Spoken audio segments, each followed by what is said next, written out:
There we go. Great. Well, it's certainly a privilege and a pleasure to meet with you this morning. And I don't know how formal we want to make this, but I know that you do a lot with the emotion and the voice. And I love the title of your book that, sing without thinking, because as soon as we think, it kind of interferes with everything else we're doing. I totally get that. Um, so tell me a little bit about yourself. Sure. I fell in love with singing when I was a kid. It was the way that I felt like I would be visible to the world. I felt very invisible. I'm one of five, and I was the middle child, Okay. so very busy mom and busy dad with other kids, and I was one of those kids that thought I should be the only one. I think kids often think that way. Yeah, I agree. I had a very strong Oedipal complex. I was very like enamored with my mom, and she was busy with four other kids, and so when I figured out that I could make beautiful sounds with my voice that would get people's attention, I think I devised a plan that I was just gonna sing a lot so that I would become noticed. Right. And then I looked at Ricky Martin. I grew up in the Dominican Republic, and he was huge when I was in my early teens. And I was like, I want to be noticed as much as that guy's being noticed. And so then I kind of started to emulate the way he sang.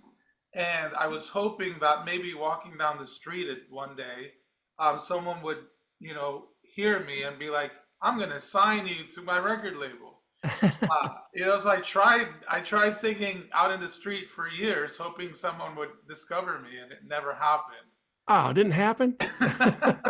So then I was driving this old Volvo, and that my first car I bought after saving up some money, and a commercial for a college for performance and singing and acting came on, and I said, well, no one's discovered me yet, so I might as well go to this college, and they'll just teach me how to be Ricky Martin. And so I went Okay. there, and then I graduated, and still I had no idea how to do it. So one thing led to another, and I became a singing teacher, and now I'm working with those kids that want to be, known and seen through their singing.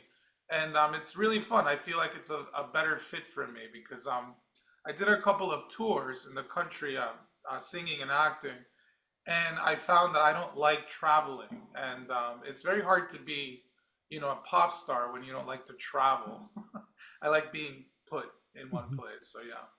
Well, and if you're on a tour, you've got to be ready to just sit around and wait and hurry up and wait and wait and wait. And Very isolating. And then I noticed, like, yeah, I'm getting standing ovations and a lot of applause, but still no one knows who Gabriel is. They just know, who the characters I was playing was. right. So still feeling invisible.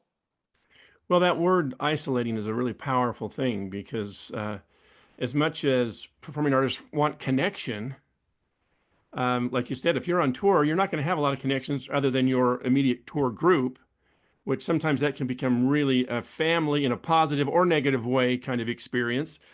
Um, but no, I think that's great that you've been able to Sounds find your like you niche. sounds like you know what you're talking about there. I had a negative family experience. It's little talked about, and I'm hesitant to say it in public, but I think it's becoming more acceptable to be transparent. So what happened was I was the leading man, and the rest of the cast did not seem quite thrilled with the fact that I was getting most of the attention. Because as I Hmm. said, they were the kids that wanted to get all the attention. I was getting all the attention. So there's like the sibling rivalry thing. And they were brutal, brutal, brutal, brutal. They would hide my costumes. They would leave me stranded in places from the tour bus. It was awful. So it That was, is really, wow. That's just mean and malicious. yeah, yeah. And I once saw there used to be a show, I think it was on MTV, I forgot what it was. And Christina Aguilera said there that she was out in the club with two friends, and when her first song came on, they left the club because they got very like jealous or envious. And I remember retroactively remembering that story when that happened to me, and I was like, "Oh my God! I thought this industry was all about like love and being celebrated and being seen." And then I found out this is not at all. I'm not saying every experience that everybody has is like that, but Hmm. I'm saying that was my experience, and it was just bad enough to like just give me a very sour taste. So I just, yeah. Well, I can certainly appreciate that. And so let me tell you a bit about myself. Yes, please. So I grew up in a musical family. I was one of five, but I was the youngest. So everything should be for me, right? I still run into that every once in a while. I And bet you my did. mom was really quite the community musician. I grew up in Logan, Utah, and she was involved at Utah State University and in the community. And that meant as a family, we were always doing things. I mean, she taught piano lessons, she taught voice lessons. So there was always something musical going on. My brother played the trumpet, the sister the violin, the piano. So there was always music going on. And we were doing lots of different programs in the community. And so I just grew up with music as a thing that was part of my life. And all through junior high and high school, I did everything I could with music. Had a vocal scholarship to Utah State University and got a bachelor's degree in psychology. And I joke about how my mom was the musician, my dad was a psychologist. And so when they got together, here I am. Yeah, there you And are. so I got a bachelor's in psychology and went on to get a master's degree in counseling at Brigham Young University. And I was working on my master's degree. And I thought, I miss singing. So I went and auditioned for the choir for my second year of my master's program. And I was able to perform with their premier choir, which was just a delight, a privilege. What a treat. And not only was it a great musical experience, that's where I made this connection like, wait a minute, all the stuff I'm learning over here in the counseling department was the stuff I needed as a young musician growing up, the stuff that had made a huge difference. And that famous line of just practice more, take a deep breath, um, you know, practice more, that just didn't cut it. No, And I mean, how often does a performer really go into a setting unprepared? That's really rare. I agree. And you mentioned appreciating my quotes. I think that's what I'm trying to fill in. The philosophical mindset stuff that is not just technical. Right. It's not just about practice more and like learn all this stuff. And yeah, but I appreciate your awareness of how, being one of five and being the baby shapes kind of the rest of your life. The Oh yeah. wiring is just there. I've been working so hard to like get rid of all that conditioning, and you know what? Spoiler alert to those younger than me, it doesn't go away. Well, I can say that at 64. I'll often talk about the old school approach to performing is that sense of practice, practice more, and hope, and at the same time worry. Like that's just how it was formulated. Yeah, And there was always somebody there that could do it if you couldn't. yeah. And so that competition of somebody being better than, or kind of that cutthroat component to it, that it It's can be very real. a recipe for anxiety, right? It's Oh, just, it's a competition. There's not enough resources. Somebody's always there to get the part. This is finite. There won't be any other opportunities. This will make or break your career. And I think that all that pressure that mounts inside a person, and it's all lies, there's always going to be other opportunities. You could yep. always be the lead next time if that's what you want and are meant for. And by meant for, I don't mean it in a esoteric, magical thinking way. I'm very averse to that. I mean, if you're wired for it, if you have the kind of temperament and goods to do Hmm. that, and perhaps if you're not, getting the being the star and being the lead, maybe you're better off not. Maybe what you're doing, wherever you're doing it, is where you're needed. Because I know this is cliche, but they say there are no small roles, only small actors. Mm. Um, and it's kind of true.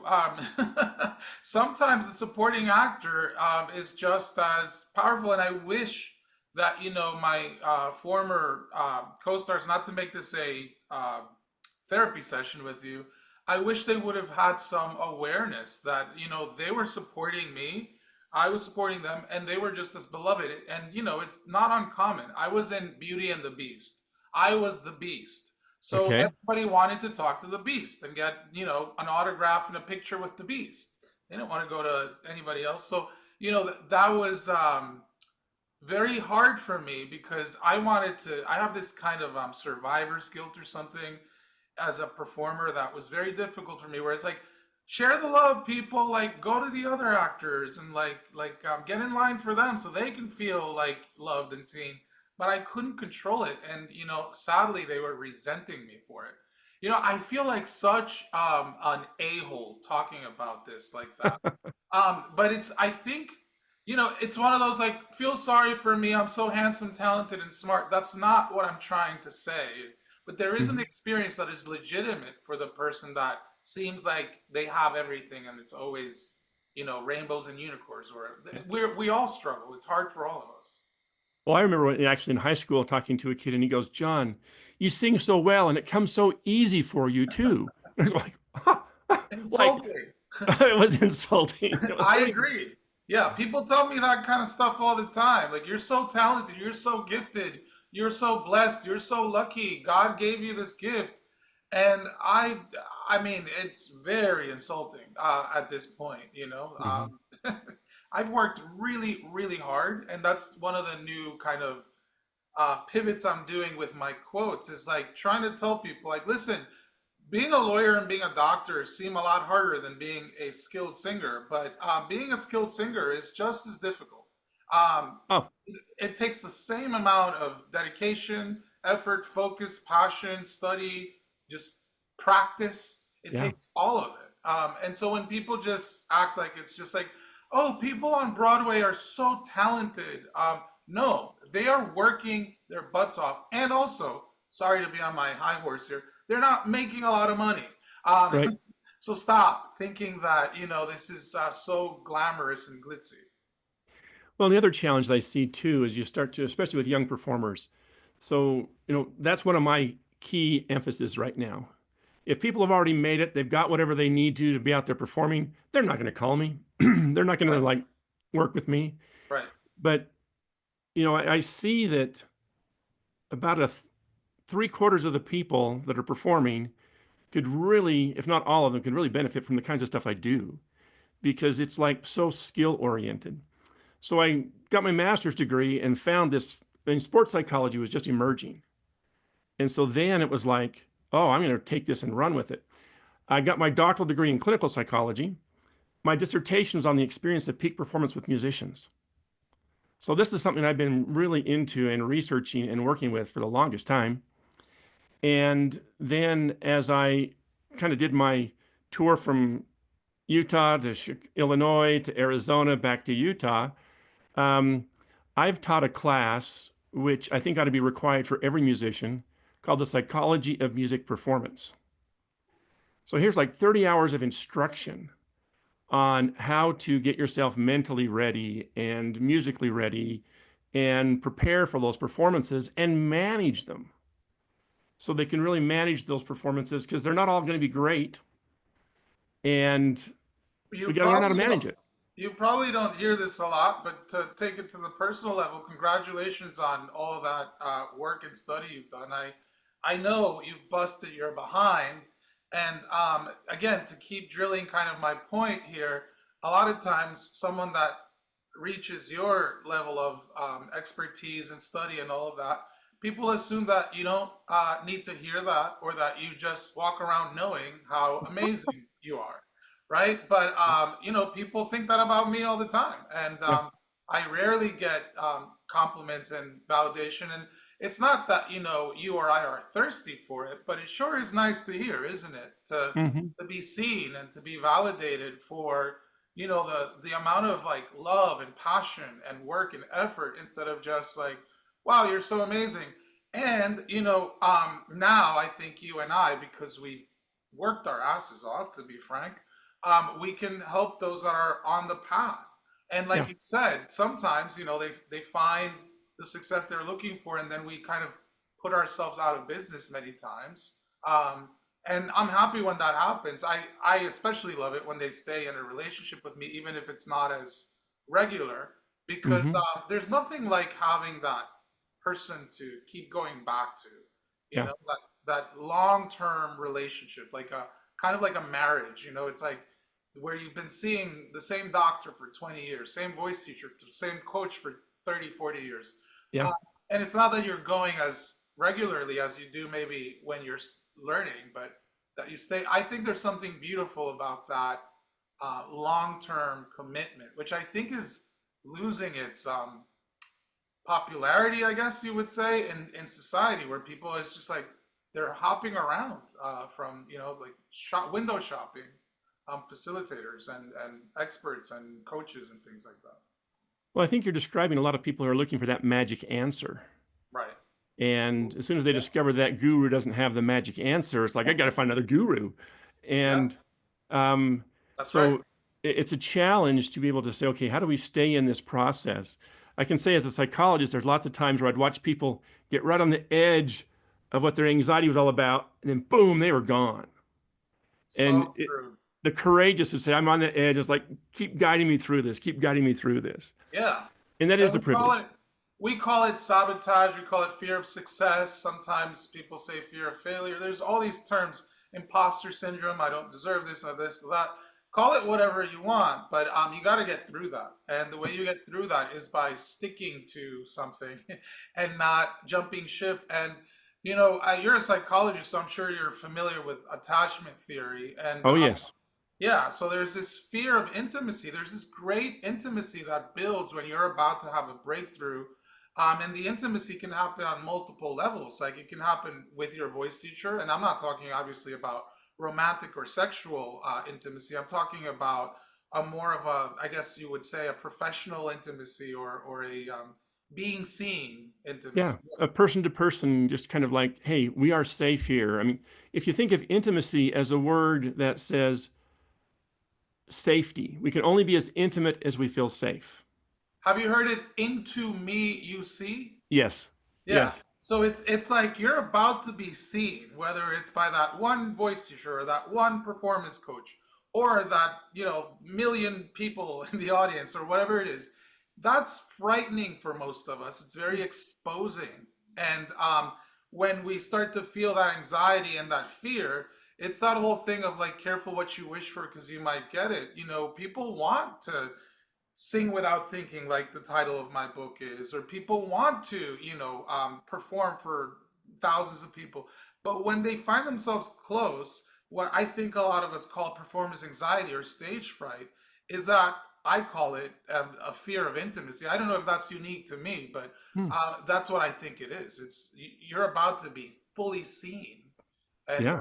that's frightening.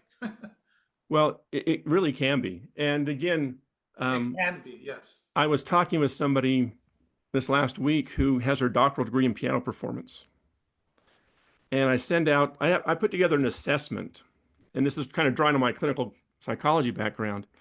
And it was just so interesting to look at all these questions that I had there. And I said, guess what? Underneath each of these questions and your response is a skill.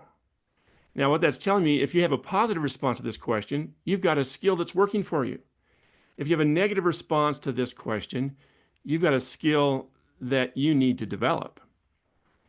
And it was so eye opening for her as she was looking at this, like, you mean that's a skill? Like, that's a skill? There's a skill for that? Um, as she was trying to figure out how to manage her own anxiety in a performance setting. It's kind of sad, right? That we have to point people to what their skills are and that they overlook them because no one has seen them and no one has like named it and no one has validated it. I think it's just our culture has a lot of dismissive, superstitious, magical, like not owning kind of language, Oh, like definitely. yeah, and I think when we don't make it dismissive and we make it, connected, and we don't make it magical, we make it more like tangible and kind of like merit based because we're just afraid to take credit for almost anything. I think this culture, the Dominican Republic, self deprecation was maybe 80% less than what I see here when I was growing up in the 90s and early 2000s. But here, people, Dominican person will take a compliment, even if to somebody else, it's like, why are you taking that compliment? You don't deserve it. Like you could say, your body looks fantastic, and maybe they haven't even like done any work to get the compliment, and they'll be like, thank you.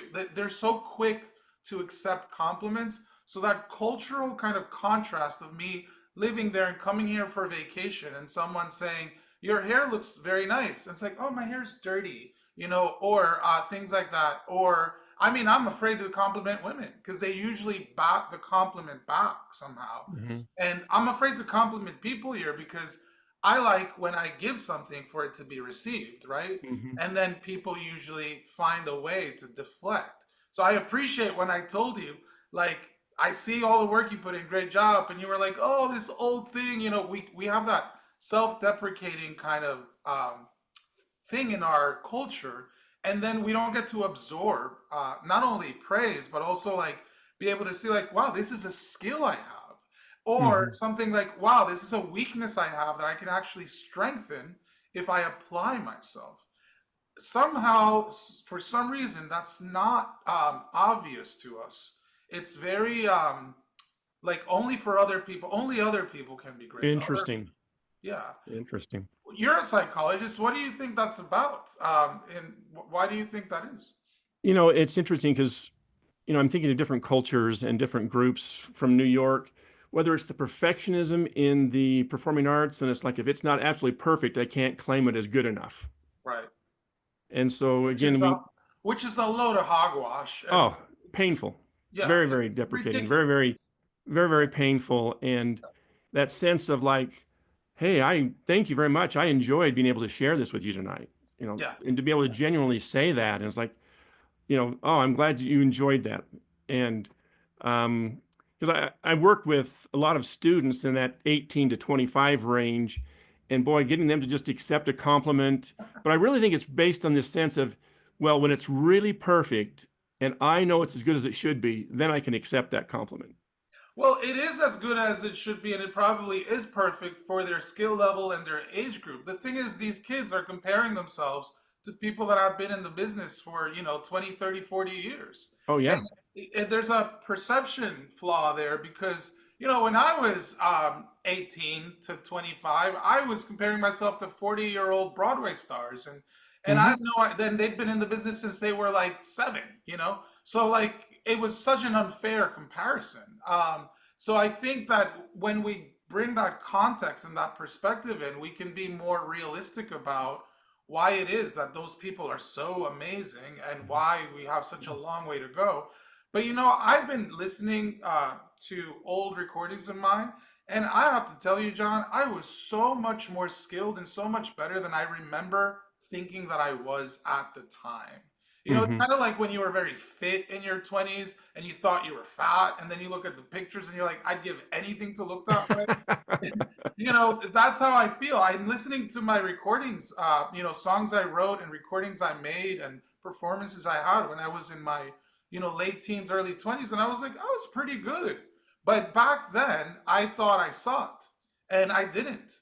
It was just that I was comparing myself to, the superstars, and that's Well, and when your context is, I've got to practice more, this was a classic story. After class, this young lady says, Dr. Skidmore, can I talk to you? I'm like, sure, let's talk for a minute. And she had a recital on Saturday, and it wasn't like the senior recital. It wasn't a big deal. It was just kind of like a class assignment recital kind of thing. And I'm talking to her, and she was so entrenched in this, I've got to practice more, I got to practice more. And she goes, yeah, I'm going to be practicing Friday night. I even turned down a date. And I go, what? You turned down a date? And I literally said, okay, as soon as we're done, you call that young man back and you say, I'm available. Now, if you're not, let's go out next Friday night. And she was like, don't I need to practice more? It's like, no, you don't need to practice more. It's going to be more than good enough for this thing you started at the beginning of the semester to the end of the semester. It's going to be more than good enough. Like, go out on a date, have some fun, quit worrying about how perfect it's not. I couldn't agree with you more. You're a coach, or is that what you call yourself, a coach? Performance psychologist right now and Perform. coach. Yeah. Okay, so you're a performance psychologist after my own heart. I think had she gone to the date and enjoyed herself, that would have sweetened her performance because inspiration and connection and love. So I make posts like this, and again, not to get catty or gossipy, I recently blocked another famous voice teacher that followed me on Facebook because he just kept giving me flack about posts that I would write. Like I would say something like, "Go on that date," and trust the practice you've made so far. And he would Hmm. just get on my case, just destroying my logic or something. So I let him get away with that for 3 years, which is probably too long. But I finally said I can't take this anymore, so I blocked the guy. But anyway, yes, I think that people think that they need to practice more, and it would be nice if that was true because the solution would be simpler. But what Hmm. they need to do is much more complex than that. They need to open their hearts more, which is a lot harder, I think, than practicing more. What they need to do is get better sleep. What they need to do is, water their plants. What they need to do is get back in touch with reality so that they're not in this abstracted, like futuristic, catastrophic state where they're dissociated, frankly. What they need to do is to re regulate their nervous system and get back in their body and stop catastrophizing. Hmm. That's the thing. And if the solution was to practice more, then there wouldn't be any issues in the world because I mean that's easy to do. Well, and yeah, and that's the easiest fix. If it's ever a situation where, okay, I just didn't know it, well, spend some time on it. One of my Yeah. favorite assignments, you'll appreciate this, in my class is a description of their worst performance ever. And these are always dramatic stories. And Shakespearean dramas. oh, we spend 3 weeks digging into this story, sentence by sentence, word by word. And the first thing I can almost guarantee is their trauma, the drama about this worst performance ever, is a developmental experience, like it's expected. I was using a microphone and I didn't know what to do, and the feedback thing went all wonky and was screaming. I didn't know what, and I got really nervous. And I forgot the words to my song, and it was so embarrassing. It's like, well, you're gonna have to learn how to deal with that feedback or with microphones. This is like a developmental thing. You're gonna have to do this. Yeah. And one guy wrote a story about accompanying a person at a solo competition and just how horrible, embarrassing it was. But as he told the story, he mentioned that her accompanist was ill and was not going to be there. And he was asked like 90 minutes before her um, recital to cover for him. So he only had like 90 minutes to practice. And here he's just beating himself up because he didn't do well. And I'm like, whoa, wait a minute. So I'd love to comment on the Yeah, beating himself up thing. One of the things that was super helpful for me, and I hope we share this video with people. I hope that's the yeah. intention of recording it. One of the things that I found most helpful as a person that was dealing with these things was that there's that saying, "I'm my own worst enemy," or "I beat myself up." And I had a Zen spiritual teacher that changed my life forever. I'll give her credit. Her name is Sherry Huber. She wrote a book called There Is Nothing Wrong with You. And she was the first person to introduce me to the notion that it is not me beating myself up and that it is not I that I'm my own worst enemy. That there is a absorbed system of conditioning, like this like social standard and this kind of like downloaded, learned, installed, like software in there that is constantly beating down on me. We call it the inner critic, or we Hmm. call it, there's many names, the inner saboteur, I think.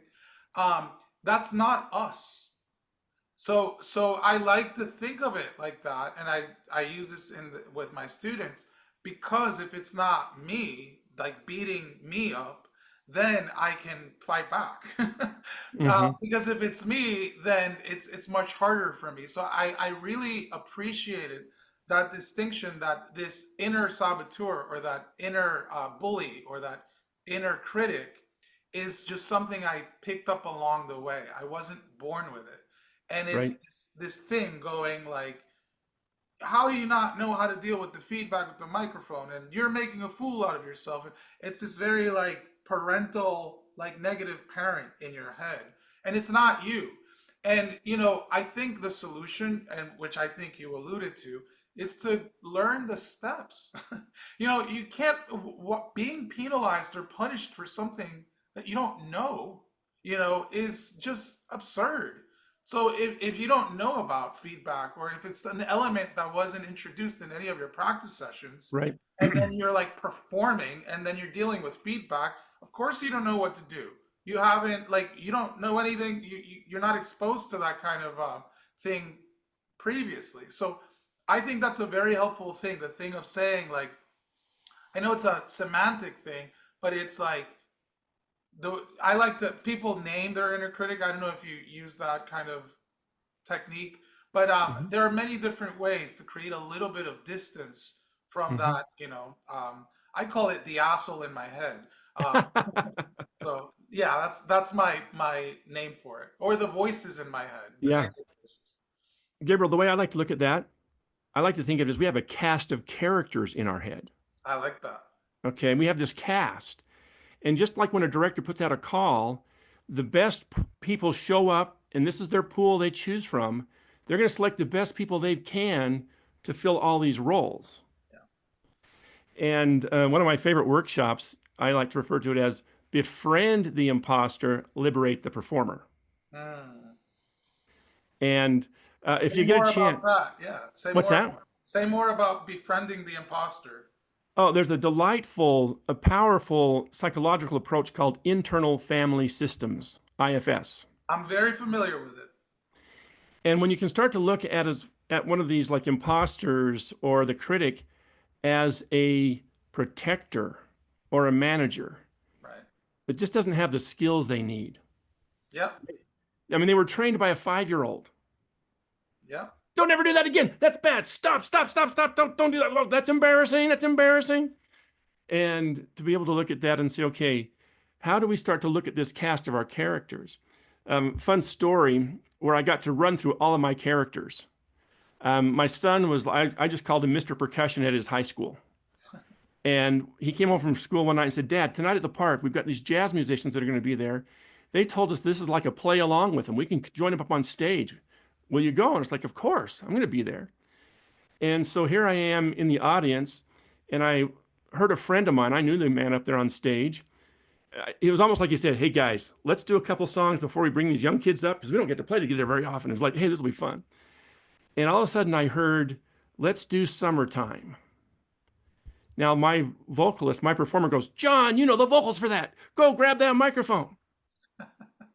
Then the manager jumps in and says, slow down, John. You've never sung this with a band before. Do you even know all the words? Do you know what key it's going to be in? And the protector shows up and says, John, this could be embarrassing. Like, this could be really embarrassing. I mean, you weren't invited. The answer is no. And it's like, okay.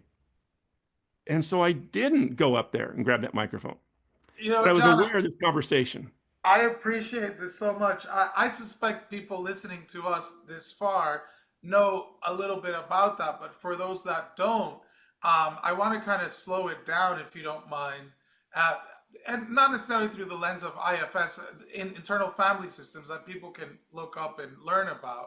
I think that this parts work is becoming more, um, I believe that we're all getting so crazy and so anxious that we need, necessity is the mother of invention. So we need to kind of learn about modalities like this one Mm-hmm. for it to work. And I think that's why, like, movies like Inside Out, I don't know if you I saw love that. it. Yeah, yeah, came out where they like personify each emotion. And what you're saying is kind of similar. So if I'm not wrong, what you're saying is that there are these different kind of parts inside of you, these different characters, Yeah. cast of characters as he called it, and that when you have a performance, like, one feels super eager to go, the other one feels like, hey, slow down, be careful. And lest anybody that is not kind of aware of this way of thinking, that doesn't mean we're crazy. Right. Which I think a lot of people would be like, they would think it's like dissociative identity disorder, or like what they used to call multiple personalities. But in a way, in our psyches, we do. And I think when I used to talk to people about the voice in their head, they go like, "What are you talking about? I'm not schizophrenic. I'm not on Right. medication."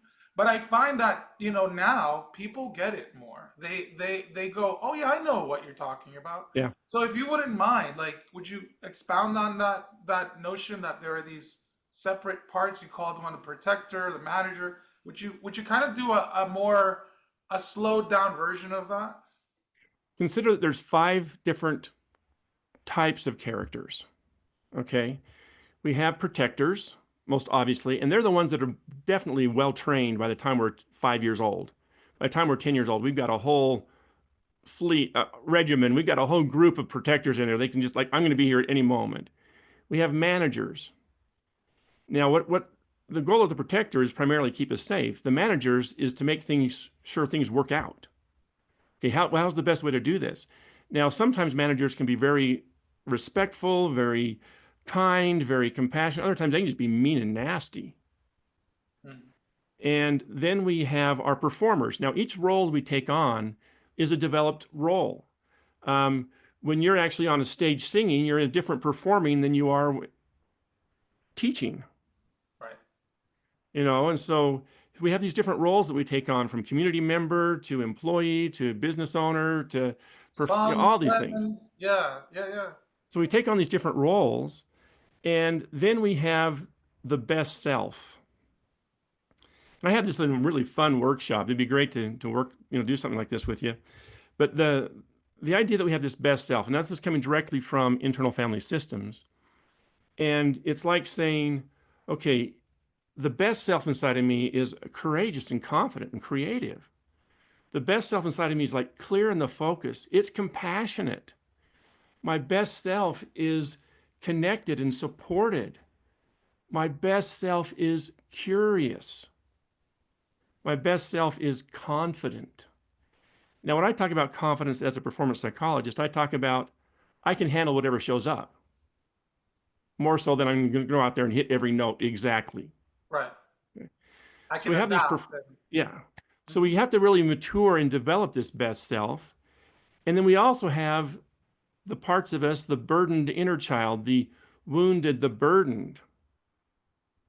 And so, as I talk about that example in the park, it's like, okay, I've had experiences with embarrassment where I didn't know enough, where I wasn't invited. Okay. And all that showed up. And my protector saying, no, we're not doing that, was keeping me from remembering or dealing with some of those past emotions. Now, what's really fun here, Gabriel, a few months later, I was invited to a program at Disneyland called Inspiring Brilliance, and it was full of music educators. And here I am in a Disney studio with a Disney artist, grand piano. We're singing all these great Disney songs.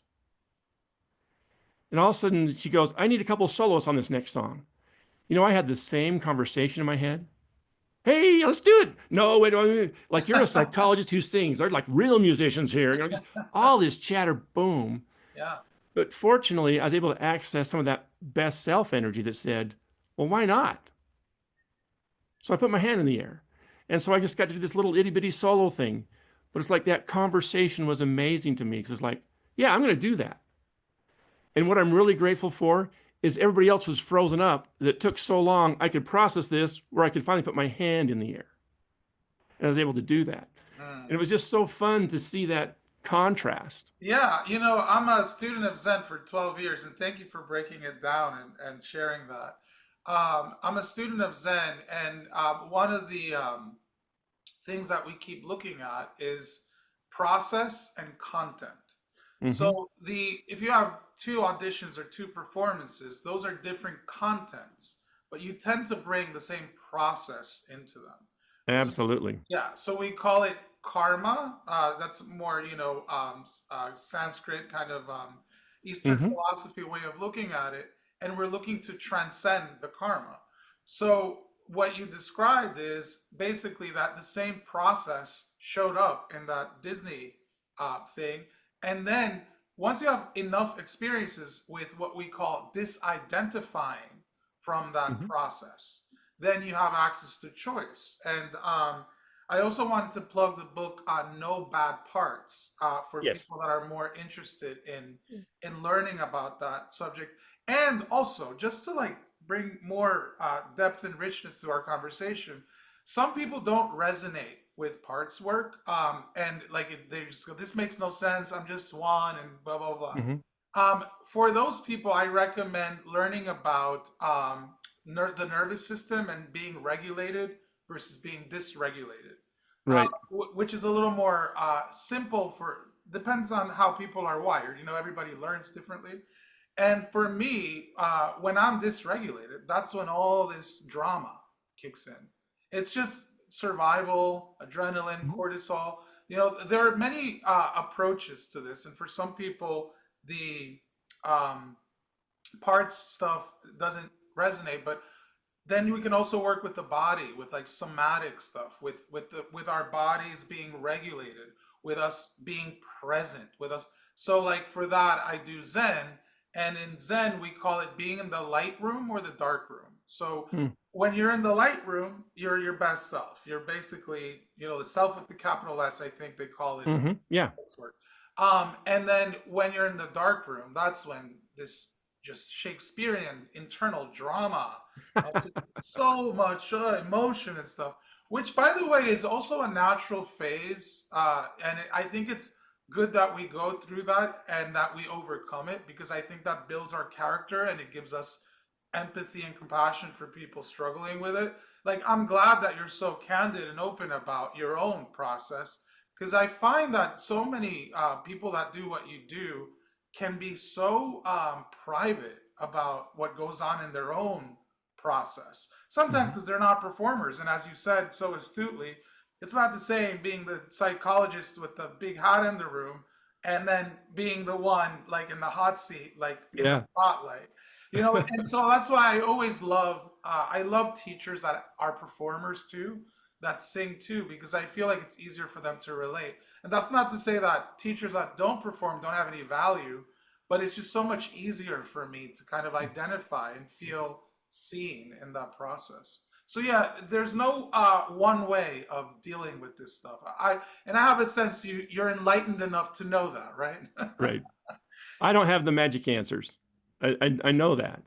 But And one thing we, you know you're not for every client too, right. right? Oh, Because I know absolutely. that too. Yeah. One thing I loved as I was looking at some of your Facebook stuff and that is your emphasis on freeing the voice. Tell me a little bit about how you approach that as a voice teacher. Someone comes in and you can see that that voice is not free. Tell me a little bit about how you do that with your students. Well, you know, one of the first things that usually blows my students' minds is I ask them, so tell me, run me through one of your days. Like, what are you doing? So, you know, what time do you go to bed? What time do you get up? And what do you do? And a lot of them are, you know, scrolling on their phone at night, which is, you know, the 2025 disease. And then not getting enough sleep. Again, getting up early, downing a bunch of coffee, going to an office, you know, staring at a screen, typing, Hmm. barely talking, barely having any animated, passionate conversations. So what do you think is going to happen to that voice? It's going to go through atrophy, right? Because if you're sitting on the couch all day, you're not going to have fit legs. So if you're quiet all day, just staring at a screen, not having animated conversations, your voice is going to get atrophied. So to free that voice, the vocal exercises that we do are about incorporating more range, more Hmm. volume, more, you know, dynamic rhythm, different tones, volumes, pitches, so that the voice starts to get conditioned, right? Because again, if you're not you know, doing any weightlifting or picking up anything heavy, it doesn't have to be weights. Um, what's going to happen to your muscles? They're going to, you know, start to shrink and get atrophied. So your voice is not just not free, it's also just like not even being used. It's dead. Like Hmm. you're just saying, yeah, I sent you the email. Okay. What time? Okay. I'll see you then. You know, and that's about as much talking and range that people use. You can imagine what would happen. If you're not a performer, that's what happens. For those that are performers, if they're running into blocks, that sometimes has to do with like their enthusiasm. They're so enthusiastic that they like lock themselves up. They're like super eager to like get there. So those I need to kind of like reel in and tame down a little bit. So you can be hyperactive or hypoactive. So the hypoactive ones require a certain set of like, exercises, and the hyperactive, whichever one I mentioned, requires the opposite. And it's just about bringing balance. And balance is not about putting them in the dead center. It's about giving them range that's like sustainable, so that they're Hmm. not too far, in the hyper functioning or too low in the hypo functioning. And so it's just vocal exercises, and I call it babies cry and laugh. We in vocalizing, I call it a kind of a curated crying and laughing, because we use so much range, right? And so it's just learning how to call on certain sounds that are primal. That's why my book is called How to Sing Without Thinking, because when we're laughing, crying, sneezing, uh, burping, just coughing, all these things are reflexive. They're not like, let me think about how Hmm. high my pitch is going to be when I laugh. I hope. I hope we're not that far gone. Or, how long I'm going to laugh for. I hope people aren't managing those things. I think some people might be when they're, insecure, but my hope is to bring them back to that more primal reflexive state that they can summon on command, instead of having to run through a list of, wait, what did Gabriel say again? He told me to breathe into my diaphragm, open my throat. That's the thinking that I'm talking. Yeah. What's interesting, well, thank you. You know, when we really look at freeing our voice, and that's something that I've actually used in my clinical practice. I had a client actually, I was just having her just say out loud, I have a voice. And she's going like, what? No, just say this. I have a voice. And just kind of going, okay, let's put a little sound to that. I have a voice. I have a voice.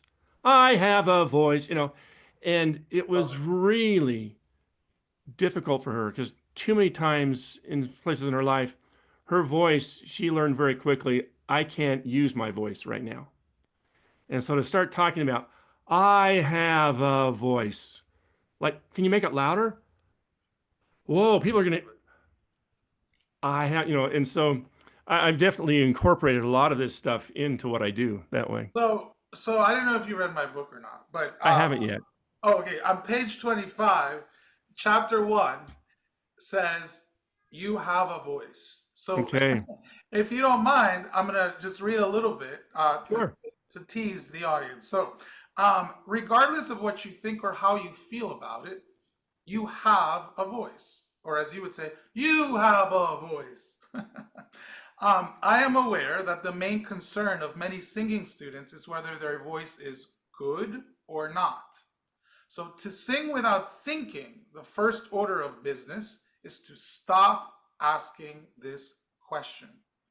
Instead of this value judgment mindset, you want to switch to a mindset in which you see your voice as a neutral tool for expression that has a great deal of potential. Potential you can hone and make compelling choices with. So rather than using your precious attention, time, and energy to question, doubt, and put your voice down, which is really what much of this wondering is, use your attention, time, and energy to invest into and nurture the voice that you have. So, yes, I love what you're saying, because it's not just the practical using the different volumes and melodies with it, it's also an affirmation Hmm. of something that happens to be true. If you can speak and if you're using a voice, you have one. And you're not stuck with it in the state that it's in. It's like clay, and there's potential in it. Some of us have a lot of twigs and sticks and stones in it that we have to kind of get out. That's the blockages and stuff. But once you clean it up, then you can start to have all the fun you want with it. So yeah, that's what vocal exercises are all about. So I thought it was ironic that you were saying I have a voice, and chapter one is you have a voice. So Yep. right, Oh, that is wonderful. Um, well, one thing that's really clear to me as we're talking here for the last hour, we have a lot in common. we do. We really do have a lot in common. Isn't it nice? Birds of a feather. Yeah. Yeah. Well, and what's exciting to me is that commitment to help performers, to help singers really free that voice and to share themselves in that authentic way. And And um, for me, John, sorry to cut you off. yeah, That's a trauma response, right? I felt like my voice was taken away from me. hmm, And my response, just like many activists that, are passionate about, whatever they're passionate about, usually it's connected to something personal in their history.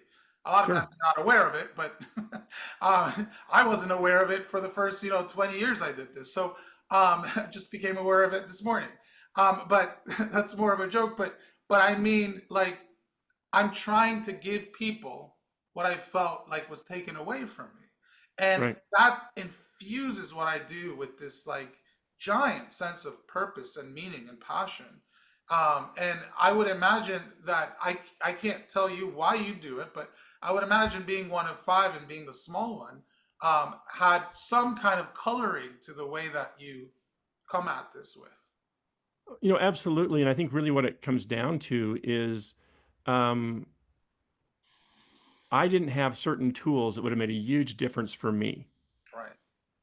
And there were times like I wanted to be in the jazz band. Right. When I got nervous, I couldn't syncopate anything. Of course It's like, not. and then suddenly I get in the jazz choir, the swing choir, and it's like I was singing better than anybody else in there. So I went from that like, oh, I can't do it over here, I can do it over there. Yeah. Um, and we've all had those pivoting kinds of experiences. Oh yeah. And to be able to start to bring tools and skills on a training level to performers is a very different experience because they're not going to have a smooth journey no matter where they go. And if they can't deal with those episodes, I've got so many stories of performing artists who have quit following a performance just because they didn't have the skills to say, wow, maybe when I auditioned for my scholarship in February, I was really practiced. And then I'm playing at my high school awards assembly and I wasn't practiced. It wasn't up to speed. Oh, and it was embarrassing. It was sad. Yeah, and They then couldn't it becomes say, I think what you folks call learned helplessness, right? yeah, Where yeah, it's not like actors auditioning and not booking anything and then quitting. It doesn't help, the financial piece sometimes. Like a sure. lot of people don't they need to make a living, right? And they don't have forever. When I lived with my parents, I was able to audition a lot more, but then I had to find a way to pay my bills and auditioning is expensive. You have Yeah. to pay for everything. Yeah, it's kind of Well, and if you take that audition as a failure because you didn't get the role, and that's just simply how you look at it, I mean, that's just so devastating. it is devastating, and it's also devastating that you called out of work that day, and that you like spent whatever little money you had to like get that outfit you needed, and Hmm. then it didn't pay off, and Right. then you're just like, I'm giving so much and getting so little, so screw this, and this is how a performer dies, and then becomes another something. I think it's a tragedy though because I do believe that some of us are wired to do this, and we have Hmm. to do this. And if we don't do it, we get ill. I think that's what's happening in the world. I think a lot of artists are having office jobs that, are just not good for them. And you can do it on the side and whatever, but this society, this culture, and this country, frankly, with it's just not really supporting the arts and the artists. So one thing I'd love to say, and I have to start wrapping up, but is that I would love if people found outlets. I love YouTube for that. And I would also love it if people didn't just blame themselves. This is not set up for supporting the artist. That's why I think what you and I do is so valued by those people that see us because it's kind of rare that you see people supporting a performer. Families are usually many times discouraging people from doing it, Yeah. understandably so. And the government isn't helping right now with cutting funding and stuff like that. And I'm not talking about any specific administration. It's just arts need more funding. They need more. They need more help so that we can not get discouraged so easily. I couldn't agree with you more. One of my favorite things to do, Gabriel, is to go into a high school and to work with the orchestra or the jazz band or their choir, because the majority of those kids aren't going to show up in a psychologist's office, but every single one of them needs these tools and They skills. do. They do. And it's not being taught, it's not being given, and it breaks my heart. I know there's a lot of things that break our hearts in the world, but what breaks each of our hearts is connected to our personal thing. But it breaks my heart that so many kids will never get, the coaching that you and I could provide because it's, not available to them. And that's why I love YouTube and I love what you're doing with this video, and I love doing the stuff pro bono like that because I want people to sing more, and I want people to you know I want people to sing more. Well, metaphorically and quite real, I mean, we all have a song to sing.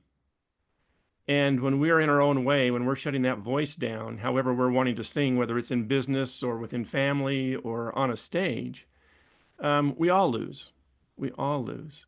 Yeah. What a delight to Same. talk with you. I can see we have so many things in common. We're going to want to keep this conversation going. Yes, please. And I'm excited to see how we can do that. So let me just close with one of my favorite phrases. When I heard this, it was like, whoa, I'm going to borrow that. I'm going to put that on everything. See, what I really believe is when a performer has the mental tools and skills, they can risk, they can fail, and they're going to risk again. Because that performer says, it's worth the risk. I want to do this. And they know how to manage all those other voices that are saying, like, no, no, it's not too scary. John, you can put your hand in the air. This is fine. Okay, I'm going to do it. I put my hand in the air and I took that risk. And so that ability to be able to risk and fail and risk again. See, that's what I believe peak performers do. I'm so glad you took the risk, and I'm so glad that we connected, and I look forward to doing this again. Thank you so much. We'll do that again. Okay. Take care.